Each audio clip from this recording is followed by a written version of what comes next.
Yo, what's going on, everybody? DjGoHam here. Welcome back to the channel. It's Farm Sim News, baby. Hashtag Farm Sim News. Today we've got 10 PC mods in testing. We got 13 console mods in testing. With all those 16 mods were released today. A2 Studio has new pics of his TLX 9000. CNH shows off his semi-truck. Insight Design also has a semi-truck. Custom Modding talk about the update to their John Deere 4940. Casarius Modding show off new screenshots of their Case IH Combine. Cola Modding have submitted their Valtra. Connect Modding's got a new partner. Killercrock shows off the SMI Ermo Cultivator. Pepe 978's got a new Ripper. NM Modding has released their Fleming Roller. Dasch Modding's got a new building. Oxygen David talks about the progress of Chellington Valley and Swiss Future Farm. MJ Modding's got a new screenshot from Tom Pemberton's map. Nathan updates us on Meadowgrove. Steve's Mods is sending the update to Grasslands for testing Friday. Plus, Mapper's Paradise take us through a very creepy location.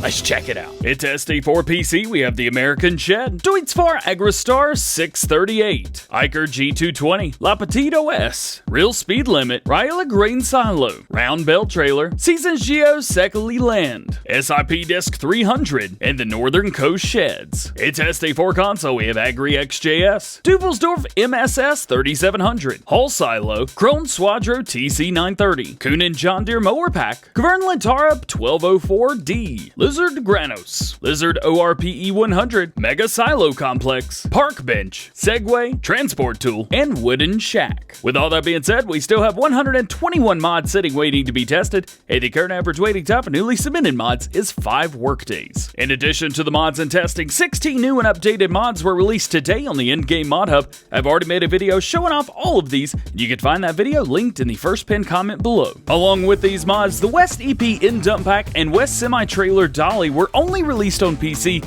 even though these mods were submitted for all platforms. Carl Farm says that the mods were released on PC without any notification ahead of time, saying that they would only be on PC and not all platforms. He has submitted a ticket to Giants to find out why, and will be working to get these out to all platforms as soon as possible. I do recommend that all platforms still check out my showcase of that mod that I did in today's mod video, as it is packed with truly insane and totally game-changing information. A2 Studio shows off some more work in progress on their TLX 9000 cab-over semi-truck, saying that only the interior is missing on the truck, and that work is progressing very quickly on the truck itself. If you want to watch him mod this truck live, check out A2 Studio on YouTube, linked in the description below. A2 Studio also shows off another blurred out picture of a larger pickup truck, the TLX 3500. Not a lot is reported on this yet, at least official information, other than just to say stay tuned, because we're going to be chatting about it once more information is released. CNH has some new pics of their truck that is a reference to a character from the first generation TV show of Transformers, Motor Master. CNH says you take away the valves and you're left with the name of the truck, MTR MSTR, which we asked what in the world is it yesterday. The character of the show is based around the Kenworth K100 Aerodyne, and since Kenworth is not a licensed brand in game, they want to make sure that if the poly count is low enough for the model, that it can come to all platforms. And I think that's awesome, that's great. Keep an eye out for this one, because we're going to be talking about it more soon. And we've got yet another semi-truck to talk about today. A new modder to Farm Sim News, Insight Design 3D, say that they're working on a Volvo NL10, which they say is a Brazilian living legend. They also count that the Volvo NL12 version will be in there as well, with a few changes in accessories and more news to come. My assumption is that this mod will be changed to a Lizard brand or something similar, and they say coming soon to all platforms. I'm very excited to see something like this, and I'm also very interested to see how they're going to do it to make it compatible for all platforms. Custom Modding have some pre-release information for us today regarding their John Deere 4940 self-propelled sprayer and AG spray cone bottom nurse trailer. They have 2 versions for us, one for PC and one for console. First off, let's start with the console update, as most of the players that watch this channel are console players. It will include improvements to the Sprayer Sport, which had problems with the 4940 when it had duals on it. They have also improved the lighting system, which in their words was insufficient. They have increased the distance that the lights reach, so that's going to be much better with the lights now. They also say there were minor bugs that were fixed as well. They say the update should come out later this week or sometime in the next week on Mod Hub. As for the PC version, they say the beta is already running, and soon they will have some corrections and will be ready for the official release. They're adding 4K textures, wheel brands from Firestone, Goodyear, and New Leader, and the mod will be totally compatible with the section control. It's going to have 11 different sections to control. And lastly, their AG spray cone bottom nurse trailer will be getting an increase in realism, supporting the manure system mod, and they're adding a Honda engine to it as well. Casarius Modding say endless work on their Case IH 2388 combine is finally reaching its final stages of modeling. They do say that since there's already an 88 series Case IH combine on ModHub, they cannot ensure the mod will actually be accepted on the ModHub for consoles, but PC players will still be able to grab this one once finished, probably via a private link. It's coming along nicely and is incredibly detailed for an older case mod. This thing looks amazing. Cola Modding says that their Voucher 1588 based off the Valmont 1588 was sent off to the ModHub yesterday for testing for all platforms. This is a mod that we talked about about a week ago, and it's great to see such quick progress being made on this mod. I also want to congratulate Cola Modding for hitting 400 likes on their page, and heck, they're almost at 500 after just one day. That's incredible. Congratulations. Connect Modding have brought a new brand into Farming Simulator, Benzerante. Probably butchered that one totally.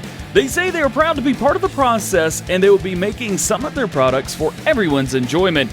Band is an agricultural machinery and implement company based in Brazil that specializes in vehicle cranes, spreaders, and bulk trailers. Killercrock has a few new screenshots for us today showing off SMI Mod Team's Ermo Maestral 300 cultivator. This is going to have a working width of 3 meters, going to cost you $11,650. This is the first tool from Ermo to be made for Farming Simulator, and it is awesome to see even more new brands coming to the game. This mod has been made for all platforms, and Killercrock always does a superb job showing off and showcasing mods, and nobody makes them like the SMI Mod Team does. Pepe978's got a little something for us today. We got some new pics of his Drigo R5 Ripper today. He says that this is going to require between 220 and 340 horsepower, and this is a mod that's been made for all platforms, still in early stages. NM Modding says after a few weeks and some issues with the mod in-game, they are proud to release their Fleming 8-foot land roller on FSUK to PC players. This is a project that they tackled to try a new area of modding, and they are known for making maps primarily to begin with. They completely made the mod themselves with UDIM and brought it in-game all by themselves, saying he really enjoyed the process and the learning experience. They picked this mod in particular because they really like the Fleming equipment, as I do as well, and they felt that the game could use some more Irish and UK equipment. It is aimed at players who enjoy smaller to medium-sized equipment and want to play more realistically. This mod is going to cost you $2,500, has a working speed of 6 miles an hour, weighs 1,200 kilograms, requires 60 horsepower, and has a working width of 2.5 meters, and has multiple different configurations, including optional attacher and reflectors.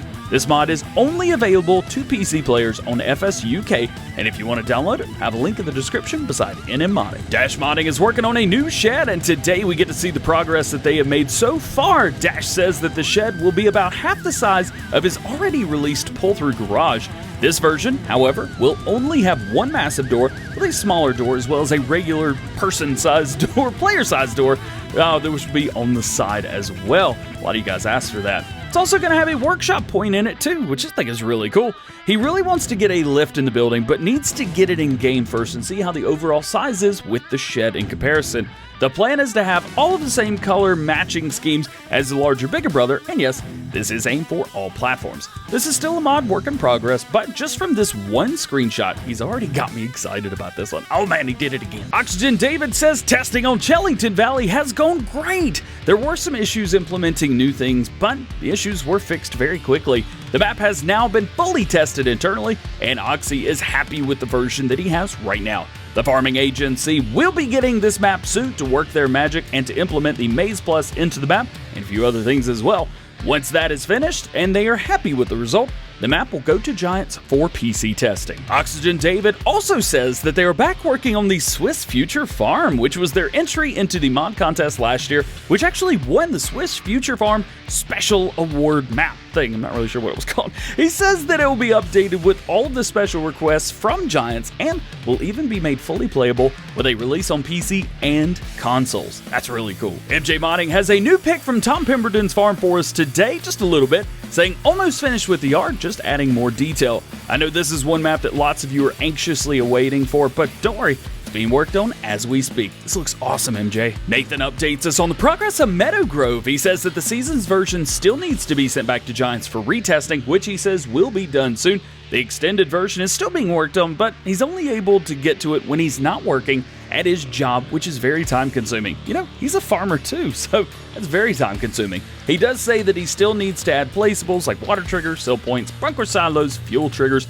and the workshop, and there's still also some detail needed to be done, and traffic needs to be added as well. Steve's Mods talks about the changelog for version 2 of Grasslands. He says he's fixed the silage clamp on the main farm, removed the fence from the middle of the field. Field 70 is now a placeable area. Collisions have been removed for some fences by the bridge, and a new entrance has been made and added for Field 46. This update will be sent off to Giants for testing for all platforms this coming Friday, and we should see it in testing next week sometime. And lastly today, Mapper's Paradise has something a little scary for you to get you in the mood for the Halloween holiday this weekend, saying that if you're not feeling very good and you need to see the nurse or doctor, they have a special place that they can recommend. You better watch out though, and keep your hands in close at all times, and watch your back for the duration of your stay, however short it may be. ... Just like every episode of Farm Sim News, links to all topics discussed today can be found in the description below. There's no release dates for mods, so myself nor anyone else knows when any mod is going to be released. If I did not talk about something that you're interested in or curious about, that just simply means that there's no new information at the time of recording. Please refer to previous episodes on the most current status of those other projects, and make sure you stay tuned to the channel for up-to-date information on everything new going on in the world of Farming Simulator. Well guys, that is going to be it for today. I hope you enjoyed. If you did, make sure you drop a like on the video, get subscribed to the channel if you're new, and join the GoHam fam. Make sure you turn your notification bells on as well so that you never miss daily Farming Simulator videos here on the channel, with the exception of tomorrow, because I'm going to be getting LASIK surgery tomorrow. I actually can't see you right now. Now I can. Hey, there you are. I'm not going to be wearing glasses anymore. I always have to do Farm Sim News, at least this part, without glasses on, and I don't like it. I can't see anything. So after tomorrow, we're going to be back on Friday.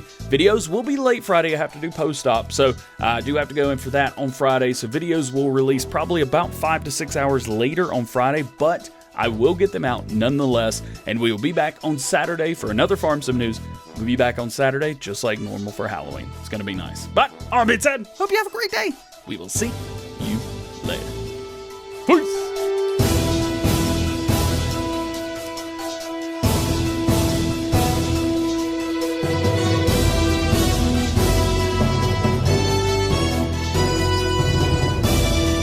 Which one's better, 1 or 2? 1 or 2? I don't know. They look the same. I can't see anything.